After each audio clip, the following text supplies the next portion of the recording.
Hola a todos y todas, sean bienvenidos a una nueva emisión de su podcast En órbita. En primer lugar, quiero dar un agradecimiento muy especial a todos los podescuchas que se han estado vinculando a través de las diferentes plataformas y en particular quiero saludar de manera muy grata y cordial a aquellos que se vincularon a través del canal de YouTube. Es un canal relativamente nuevo y simplemente quiero agradecer, aunque aún en números se mantiene pequeño. Ciertamente es significativo el crecimiento progresivo que ha tenido en los últimos meses, así que agradezco realmente y de corazón a todos aquellos que se han venido vinculando.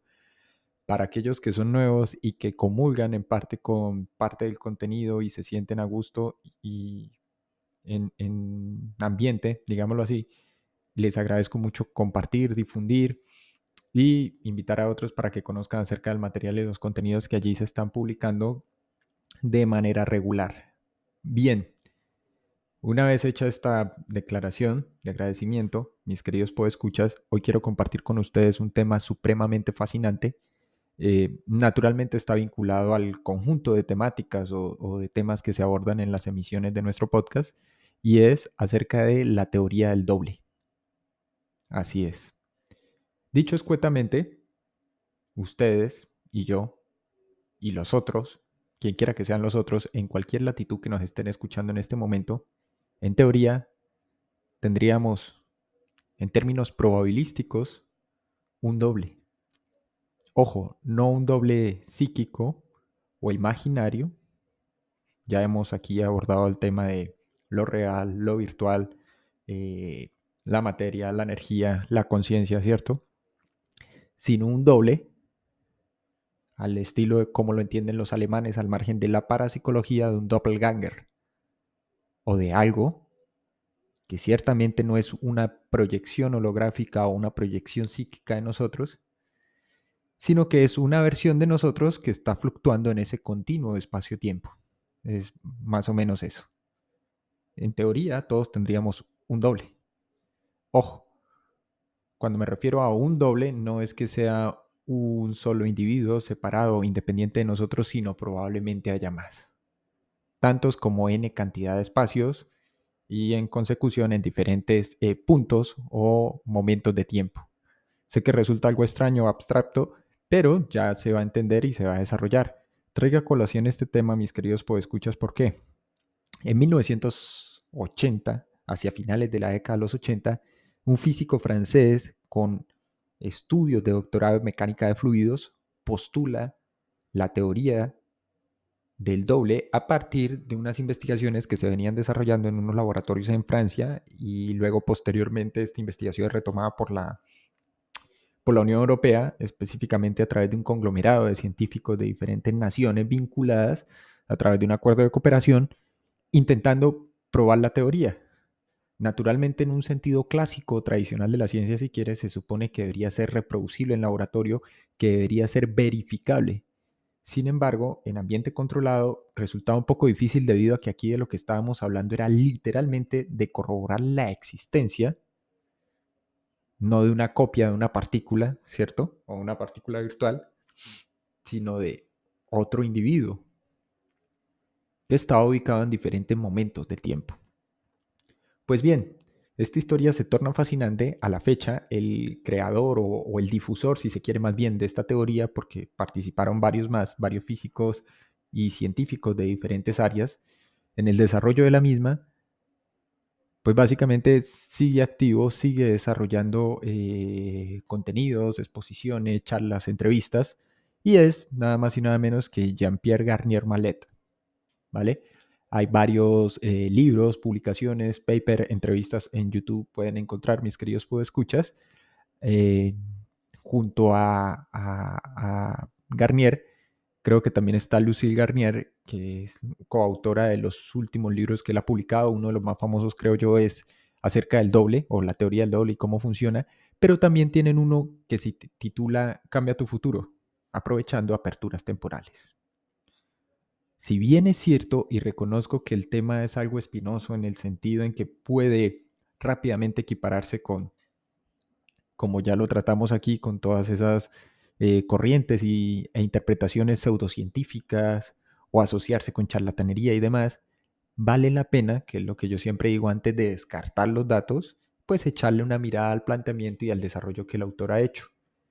Y lo traigo a colación también, mis queridos escuchar la teoría del doble simplemente porque hay que recordar que en algún punto, específicamente en el libro 3 de Robert Monroe, así es, el mismo autor y difusor de Las experiencias fuera del cuerpo, uno de los más famosos, Monroe tiene conocimiento a través de la interacción con sistemas o con entidades no físicas, digámoslo así, de en este mismo marco temporal, o más bien en el marco temporal de Monroe, década de los 80, 90, de la existencia de su doble o su doppelganger. Está en una región de Europa, no especifican claramente a lo largo del texto, pero Monroe y luego otro autor, que es Tom Campbell, el físico nuclear, que luego se asocia con Monroe y termina trabajando en el Instituto Monroe contribuyendo al desarrollo de la tecnología de MISIN, también corrobora de buena fuente dentro de su libro de campo de teoría unificada que precisamente Monroe y todo el grupo que se hacía llamar grupo de exploradores descubre que en efecto tenían un doble. No en el sentido metafísico, no un doble etérico, no un doble producto de la imaginación, vuelvo y repito, no una proyección psíquica, si se quiere, o un tulpa, sino literalmente un doble, un duplicado que estaba operando en diferentes escalas de tiempo, y aquí es cuando se pone sumamente fascinante la historia. Pues bien, ¿de qué va la teoría del doble entonces? En primer término, bueno, hay que, como ya lo mencioné, recapitular un poco acerca del background de Garnier Mallet, un físico doctorado en mecánica de fluidos. Se hace muy populares precisamente ya hacia finales de la década de los 80, específicamente en 1988, cuando publica su teoría del desdoblamiento del espacio y el tiempo. A partir de la misma y del desarrollo de esta es que le lleva digamos, a postular esta teoría del doble.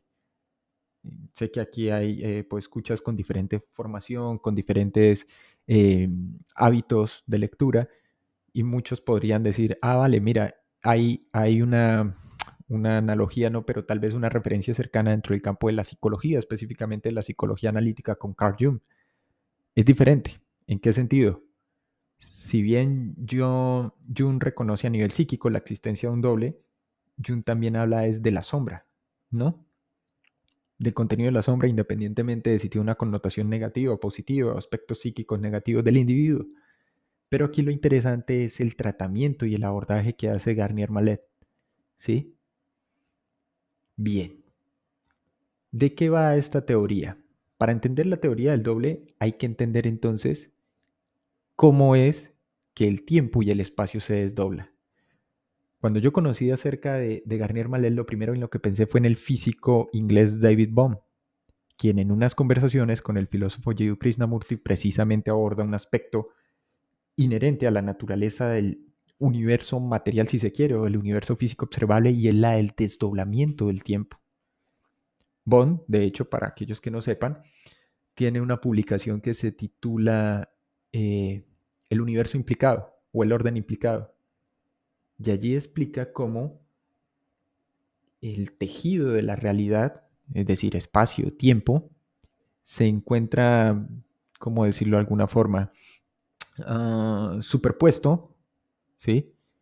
Al modo de diferentes capas de una cebolla, y gradualmente, a través de la interacción del individuo en el medio, en este caso en el medio material, en el medio real, es que se produce ese desdoblamiento de tiempo y espacio.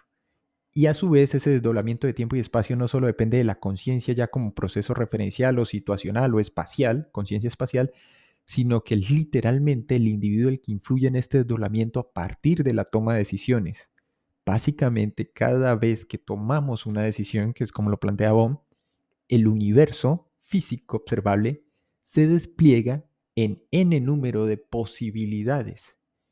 Todas tienen exactamente la misma probabilidad de ocurrencia y sin embargo nosotros solo tenemos conocimiento de una, que es la que atravesamos. Ejemplo, nos encontramos en la calle, nos dirigimos hacia una dirección X específica y sin embargo tenemos diferentes opciones o posibilidades o caminos para llegar desde ese punto A al punto B.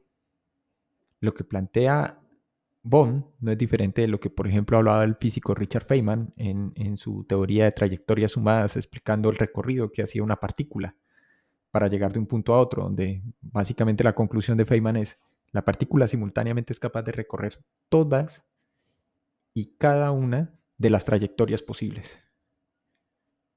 Ergo, digamos, si se hace una extrapolación, el individuo también lo hace. Y aquí quiero aclarar, no es que lo haga a nivel de su imaginación, no es que lo haga con el pensamiento, sino que literalmente ocurre. No obstante, y de la forma como funciona el cerebro, que es también parte del tema que hemos venido desarrollando, mis queridos podescuchas, y quiero que sigan atentamente y con cuidado esta teoría del doble, no somos 100% conscientes de todos los trayectos, si se quiere, las trayectorias o los caminos que surcamos para desplazarnos de un punto a otro. Bien. Aquí un resumen de la teoría.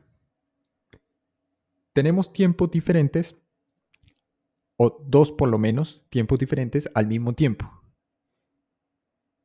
Un segundo en un tiempo consciente y miles de millones de segundos en otro tiempo que resulta imperceptible, en el que podemos hacer cosas cuya experiencia pasamos luego al tiempo consciente. Es decir, eso que llamamos presente o tiempo consciente es actualizado constantemente por aquellas decisiones no solo que tomamos, sino que literalmente actualizamos, llevamos a cabo, ejecutamos. Aquí sé que se empieza a sonar algo extraño. Quiero digamos, que tomen la idea general y que jueguen con esta, ya sea a nivel intelectual, a nivel mental, emocional, que le den un par de vueltas y que se queden con el núcleo esencial de esta idea. Como el nombre lo indica, todos los tiempos que están divididos se vuelven uno solo. El primero que se integra con el tiempo presente es eso que conocemos como futuro, porque todo aquello que hemos imaginado ha formado potenciales, buenos o malos, dependiendo de nuestra imaginación. Y por ello, esto lo explica Garnier Mallet en su teoría, es que estamos obligados a vivir las consecuencias de nuestra imaginación y a que ésta se vuelva una realidad. Es decir, todo el tiempo estamos actualizando ese futuro o futuros en plural. En uno de los podcasts anteriores, para aquellos que no lo escucharon, que son nuevos en el canal, los invito a que lo revisen. Se titula "Podemos ver el futuro", no en un sentido de precognición, clarividencia ni cosas similares, sino literalmente el futuro, entendido no en términos singular, sino plural, como posibilidades. Evidentemente, como que siempre nos imaginamos cosas sensacionales, pacíficas, no violentas, nuestro porvenir entonces tendería a ser pacífico y no violento. Sin embargo, si las personas se divirtieran construyendo potenciales peligrosos, agresivos y violentos, tendríamos entonces ante nuestro panorama más inmediato un futuro agresivo, peligroso y violento. ¿Por qué afirma Garnier Mallet que el futuro todo el tiempo se está actualizando y es traído al tiempo consciente o al tiempo de vigilia, si se quiere entonces?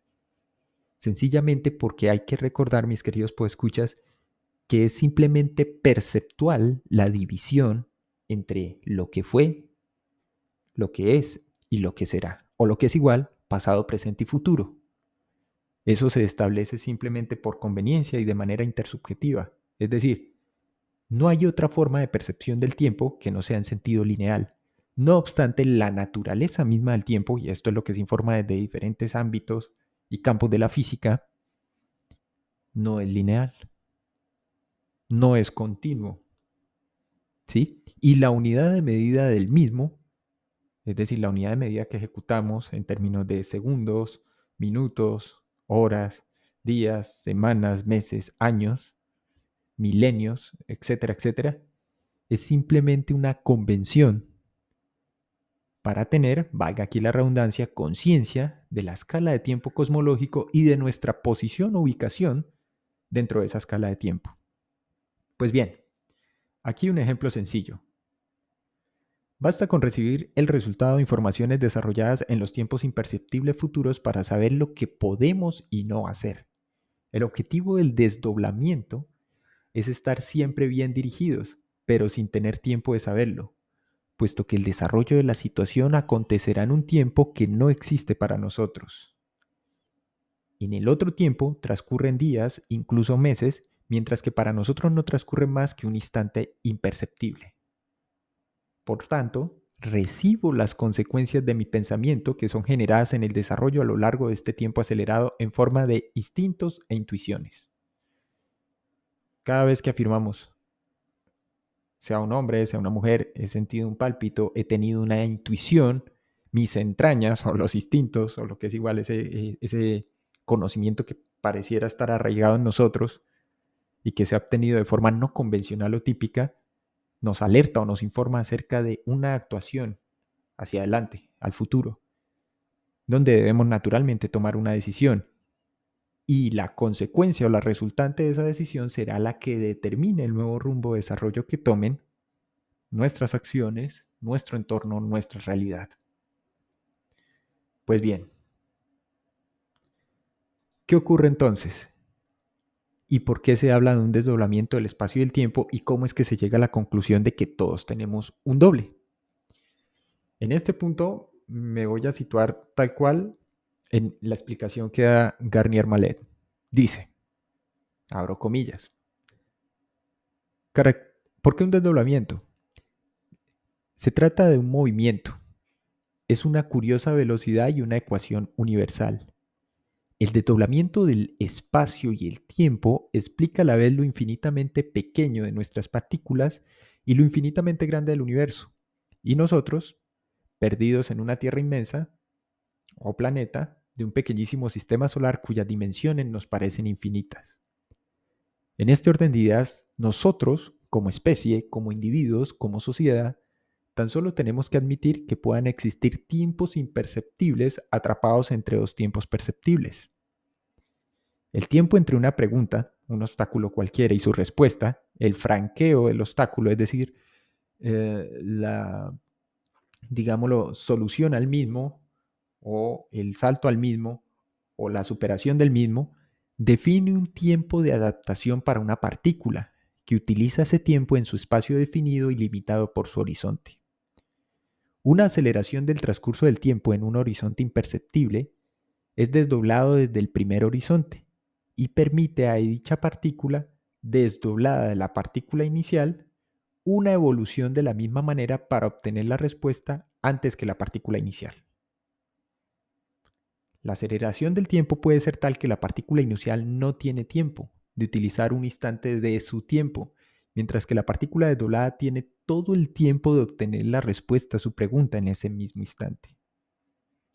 Eso necesita de poder acelerar el tiempo al tiempo que desdoblando la partícula inicial en tiempos imperceptibles podríamos entender como aperturas temporales.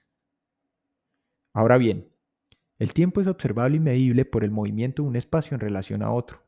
Debido a ello es que es continuo. Diferenciar el tiempo en aperturas temporales viene a ser diferenciar la observación de un movimiento. O sea que la percepción del observador mismo, que es a la vez horizonte de partículas y partícula en su horizonte, permitiría aprovechar todo ese vasto cúmulo de información y datos potenciales y están allí a nuestro alcance y accedemos al mismo como a través de esas aperturas temporales. Pues bien, el desdoblamiento implica un observador desdoblado evolucionando en aperturas temporales del observador inicial. Esto se debe a una diferencia de percepción. El observador desdoblado evoluciona rápidamente en un tiempo acelerado que él considera como normal. Así pues, él ignora al observador inicial ya que desconoce su tiempo de evolución que le parece a él como fijado. Básicamente, Garnier está explicando, en efecto, no solo cuál es la naturaleza auténtica de tiempo-espacio, sino la forma en la que como individuos, a través de la conciencia y de su mecanismo biológico de expresión, que en este caso sería el cerebro, es que en muchas ocasiones o bajo ciertas circunstancias podemos acceder a ciertos datos e información de manera no convencional. Parece ser que estamos operando en distintos momentos y escalas de tiempo. Y sin embargo, a efectos prácticos, dentro de lo que es, por ejemplo, la vigilia, pues funcionamos de manera unidireccional, nos movemos de forma lineal e interactuamos y nos desarrollamos dentro del tejido de esta realidad de manera digámoslo, sustancial, material si se quiere, y por ende es que no tenemos pleno conocimiento de qué datos y en qué puntos se encuentra nuestro doble. Tal como él lo explicaba allí, cómo se aprovechan esas aperturas. Aparentemente, nosotros no tenemos conciencia del doble y sin embargo el doble, que se está moviendo en diferentes momentos y puntos de ese continuum que sería el tiempo, es capaz de reportarnos información que resulte útil, de darnos a conocer datos que nos pueden beneficiar. En síntesis, podemos señalar entonces, mis queridos podescuchas, que esta teoría de Garnier-Mallet, referente al desdoblamiento del espacio y el tiempo, nos permitiría afirmar que todos tenemos un doble. En apariencia esta es imperceptible y sin embargo tan real como nosotros mismos. Ojo, el punto aquí de aplicación práctica y la conclusión de Garnier es que ese otro yo literalmente es capaz de guiarnos en cada momento. Esto a partir de que seamos capaces de establecer un contacto y una relación constructiva con él. Y eso es básicamente lo que él desarrolla en los dos textos que ya les mencioné acerca de Cambia tu futuro y el doble. Entonces, mis queridos podescuchas, no siendo más, de momento, me despido. Les agradezco por participar, por asistir a una nueva emisión del podcast. Recuerden que pueden escribirme a enorbitapodcast1@gmail.com o si están interesados en el curso de la experiencia fuera del cuerpo, que se está brindando durante todo este mes de agosto, septiembre y hasta finalizar año, pueden escribir a academiadeproyeccionastral@gmail.com. Mil gracias a todos. Recuerden que si les ha gustado el contenido en YouTube se pueden suscribir, compartir y en las diferentes plataformas como Spotify, Anchor, Apple Podcast, Amazon, Podimo, Evox. Pueden darle like, suscribirse también y mil gracias a todos. Nos veremos en una próxima emisión.